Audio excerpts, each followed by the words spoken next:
बहुत समय पहले की बात है। रतन नगर नामक एक राज्य में एक राजा राज्य करते थे। कमला वहाँ की दासी थी। कमला की एक छोटी बेटी भी थी। कमला महारानी की सेवा करती और उसकी बेटी महारानी की बेटी के साथ खेलती रहती। यह सब देखकर महारानी ने कमला से कहा, देखो कमला, तुम्हारी बेटी मेरी बेटी के साथ कितने प्यार से खेल रही है।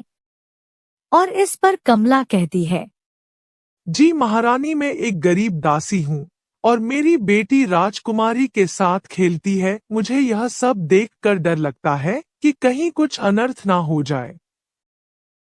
क्या बोल रही हो तुम? ही देखो कमला कितने प्यार से खेलने में व्यस्त हैं दोनों।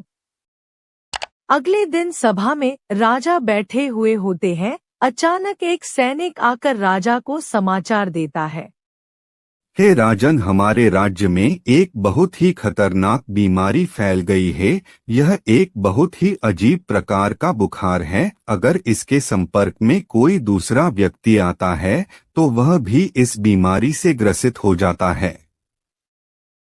यह सुनकर राजा अत्यंत दुविधा में पड़ जाते हैं और कहते हैं, हमारे राज्य के राज्य वैद्य कहाँ है?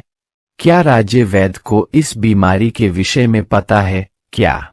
और राज्य वैद्य को राज दरबार में बुलाया जाता है। राज्य वैद्य राजा को बताते हैं, महाराज, दरअसल में रोगियों को परख रहा था। मेरे पास अभी इस बीमारी का कोई इलाज नहीं है। मैंने देखा है कि यह बीमारी बहुत तेजी से बढ़ रही है और आसपास के लोगों को भी अपना शिकार बना रही है।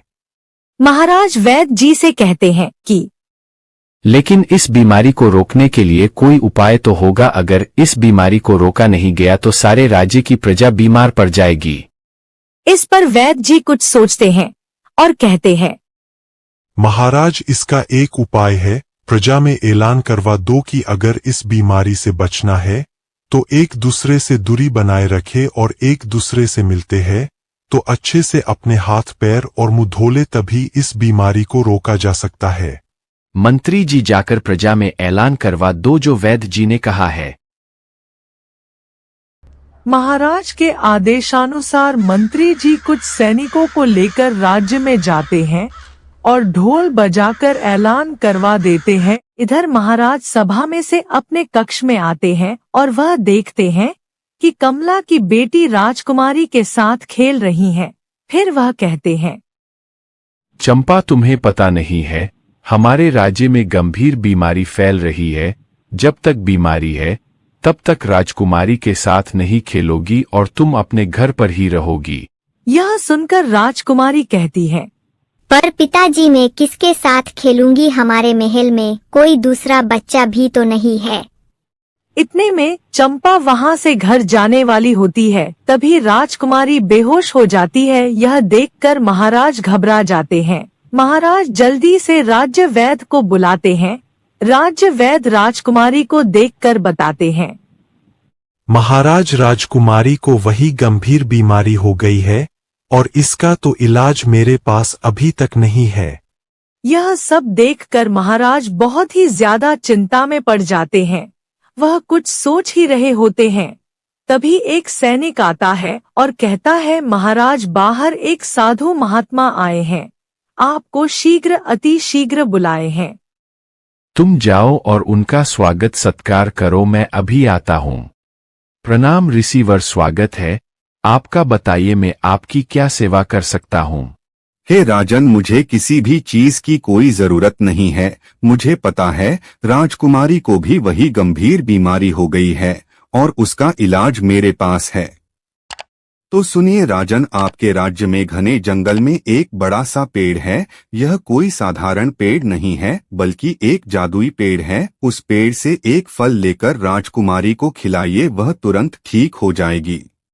ठीक है ऋषिवर, जैसा आपने बताया वैसा ही करूंगा। आपका कोटि कोटि धन्यवाद इस बीमारी का उपाय बताने के लिए। उपाय बताकर ऋषिवर महल से जंगल की ओर चले जाते हैं। सेनापति सैनिकों को लेकर जंगल में उस बड़े से पेड़ को ढूंढो और उसके फल लेकर आओ। सेनापति कुछ सैनिकों को लेकर जंगल में जाते हैं और घने जंगल में एक बड़े से पेड़ के पास पहुंचते हैं। तभी उस बड़े से पेड़ से एक आवाज आती है। आओ आओ, मुझे ही ढूंढ रहे हो, मुझे पता है किस काम से आए हो। अरे यह पेड़ तो बोलता भी है। हाँ हाँ, मैं बोलता भी हूँ, और मुझे यह भी पता है राजा ने तुम्हें मेरे फल लाने के लिए भेजा है। अगर आपको सब पता है तो हमें वह फल दे दो, आपका बहुत एहसान होगा। हाँ, मैं फल तो दे दूंगा, लेकिन इससे पहले तुम्हें मेरी 3 पहेलियों का जवाब देना होगा। तीनों पहेलियों का सही जवाब देने के बाद ही तुम्हें एक फल मिलेगा। चलो कोई बात नहीं, मैं राजकुमारी को एक ही फल से ठीक कर दूंगा। तो ध्यान से सुनो, ऐसा क्या है जो आपका अपना है लेकिन उसका इस्तेमाल दूसरे आपसे ज्यादा करते हैं। सेनापति और सैनिक बहुत सोचते हैं लेकिन उनको उस पहेली का उत्तर नहीं मिलता। फिर वह कहते हैं, मुझे इस पहेली का उत्तर नहीं पता, आप दूसरी पहेली पूछिए।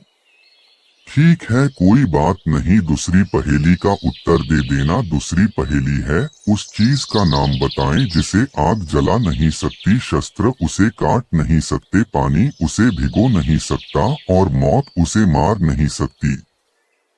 अब दूसरी पहेली का भी जवाब नहीं पता था तो सेनापति ने कहा, हमें इस पहेली का भी उत्तर नहीं पता, आप तीसरी पहेली पूछिए। तो सुने, औरत का ऐसा कौन सा रूप है जिसे हर कोई देख सकता है लेकिन उसका पति नहीं देख सकता है। अब तीसरी पहेली का उत्तर भी उनके पास नहीं मिलता, इसलिए वो लोग वापस महल चले जाते हैं और राजा से सारी बात बताते हैं। सारी बात सुनकर राजा दरबारियों से कहते हैं, इन 3 पहेलियों का जवाब किसी भी दरबारियों के पास है तो मुझे बताइए। उन 3 पहेलियों का उत्तर किसी भी दरबारियों के पास नहीं मिलता है। राजा सोच में पड़ जाते हैं। फिर थोड़ी देर बाद वो कहते हैं, सेनापति जाकर प्रजा में ऐलान करवा दो, जो भी व्यक्ति 3 पहेलियों का उत्तर देगा उसे इनाम दिया जाएगा। सेनापति सैनिकों को लेकर राज्य में जाते हैं और ढोल बजाकर ऐलान करवा देते हैं, लेकिन किसी भी व्यक्ति के पास उत्तर नहीं मिलता। इधर कमला अपनी बेटी को डांटते हुए कहती है, मैंने मना किया था ना, वह बड़े लोग हैं। अगर उनकी राजकुमारी को कुछ भी हो गया तो सारा इल्जाम तुम पर ही आएगा। नहीं माँ, राजकुमारी मेरी वजह से बीमार है, मैं जाऊंगी और उन्हें ठीक करके ही वापस आऊंगी। कमला की बेटी चंपा महाराज के पास जाती है और कहती है, महाराज मैं जाऊंगी उस जादुई पेड़ के पास और उसकी 3 पहेलियों का जवाब दूंगी और बदले में उस जादुई फल को लेकर आऊंगी जिससे राजकुमारी ठीक हो जाएगी। अच्छा ठीक है, पर मुझे नहीं लगता कि तुम उन पहेलियों का जवाब दे पाओगी, लेकिन फिर भी कोई रास्ता नहीं है, इसलिए तुम्हें एक अवसर देता हूँ। चंपा कुछ सैनिकों के साथ जंगल में उस जादुई पेड़ के पास पहुंचती है और कहती है, हे जादुई पेड़, आप अपनी 3 पहेलियां पूछिए। फिर वह जादुई पेड़ एक एक करके सभी 3 पहेलियां पूछता है और चंपा थोड़ा सोचकर हर एक पहेली का उत्तर दे देती है और वह जादुई पेड़ उत्तर सुनकर बहुत खुश होता है और चंपा को एक फल दे देता है। लेकिन चंपा वहां पर खड़े होकर पेड़ की ओर देखती है। तभी जादुई पेड़ कहता है, बेटी तुम अभी तक खड़ी हो, क्या बात है? तभी चंपा कहती है, हमारे राज्य में राजकुमारी के अलावा भी बहुत सारे लोग इस बीमारी से पीड़ित हैं। मैं उनके लिए भी फल ले जाना चाहती हूँ, चाहो तो और भी पहेलियाँ पूछ सकते हो। चंपा का ऐसा स्वभाव देखकर जादुई पेड़ बहुत खुश हुआ और उसने पल भर में अपने जादुई फल जमीन पर बिखेर दिए। चंपा सैनिकों से फल इकट्ठा करने को कहती है और फल लेकर राजमहल चली जाती है। राजमहल वापस पहुंचने के बाद राज्य वैद्य ने उस फल के रस को राजकुमारी के मुंह में डाला और देखते ही देखते राजकुमारी उठ खड़ी हो गई। यह देखकर महाराज और महारानी बहुत खुश हुए। महाराज चंपा से कहते हैं, चंपा बेटी मुझे माफ कर दो, मैं तुम्हें समझ नहीं पाया। आज से तुम भी मेरी बेटी हो, पर बेटी मुझे उन 3 पहेलियों का उत्तर क्या है मुझे भी बताओ।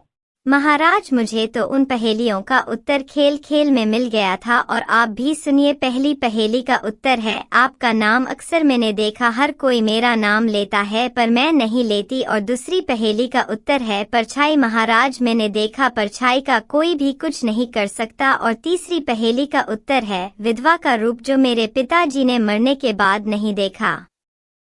महाराज उत्तर सुनकर बहुत खुश हुए और चंपा को अपने गले से लगा लिए और ऐलान करवा दिए, आज से मेरी 2 बेटियां हैं।